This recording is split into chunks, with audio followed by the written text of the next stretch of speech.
मसीह में मेरे प्यारे भाइयों बहनों, सबों को जय यीशु और जोहार।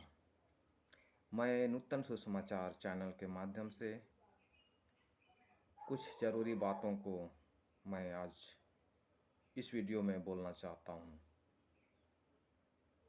ख्रिस्त में मेरे प्यारे भाइयों बहनों, हमारा विश्वास, प्रभु का अनुभव और व्यक्तिगत जीवन में हम किस प्रकार जी रहे हैं, प्रभु का अनुभव होना हमारे जीवन में ज़रूरी है।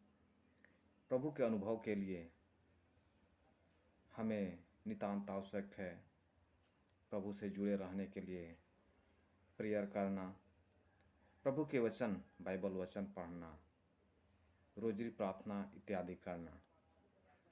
और हमारा विश्वास उस चट्टान के समान होना चाहिए। हम बाइबल वचन में पढ़ते हैं, यदि चट्टान में आप घर बनाएंगे तो आंधी आएगी, तूफान आएगी, बारिश आएगी, फिर भी उस घर को ढहा नहीं पाएगी। यदि बालू में घर बनाएंगे, बारिश आएगी, तूफान आएगी, वह घर ढह जाएगा।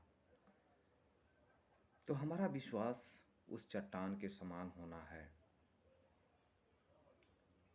ख्रिस्त में मेरे प्यारे भाइयों बहनों, आज बहुत से भाई बहनों ने पवित्र सुसमाचार का संदेश जन जन तक पहुंचाने की कोशिश करते हैं, लेकिन बहुत सारे भाई बहनों ने ईश्वर के वचन को सुनाने के बजाय दूसरों की निंदा शिकायत करते रहते हैं।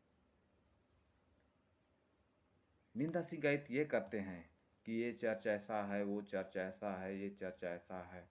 इस तरह से उनकी गलतियां ढूंढने में लगे रहते हैं।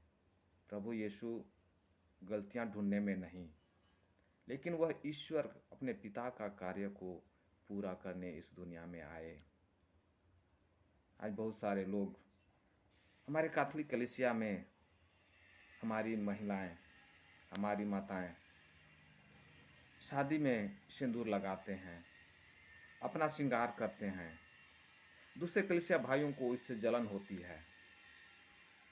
कहते हैं कि कैथोलिक वाले लोग सिंदूर लगाते हैं, श्रृंगार करते हैं। सिंदूर का मतलब वे लोग शैतान का प्रतीक मानते हैं। आज मैं इस वीडियो के माध्यम से उन भाइयों को यह संदेश देना चाहता हूँ कि शैतान इस दुनिया में कौन सा वस्तु को बनाया है। मैं तो जानता हूँ कि सारी सृष्टि ईश्वर का है। इस सृष्टि में सभी चीज़ विद्यमान है और इस सृष्टि में जो विद्यमान है उसी को मनुष्य नए तरीका से आविष्कार करके उसका उपयोग अपने जीवन के लिए कर रहा है।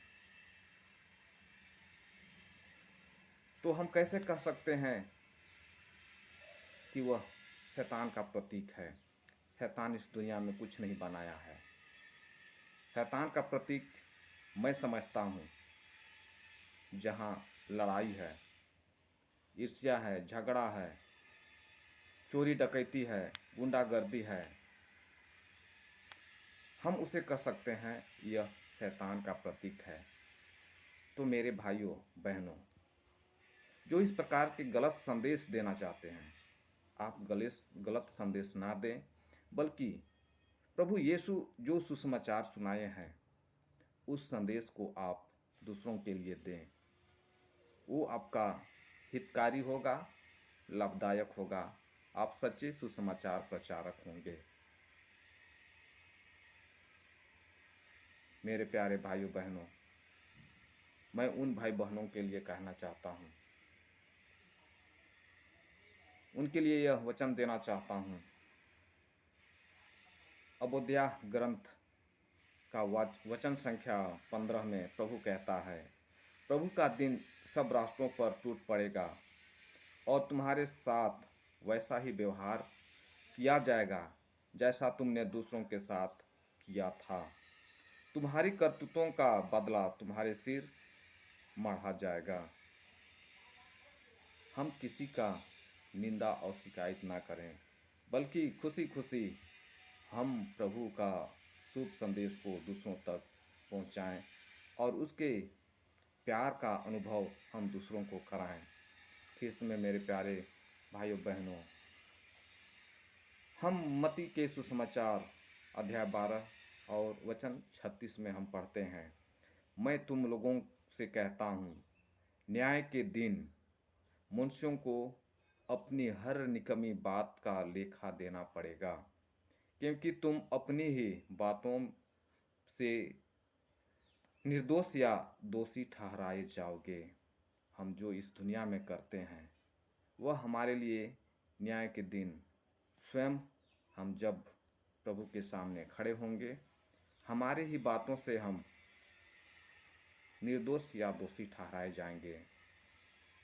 इसलिए हम किसी धर्म के बारे में, किसी जाति मजहब के बारे में हम को निंदा शिकायत करना नहीं, बल्कि प्रेम का संदेश हमें उन लोगों तक पहुंचाना है।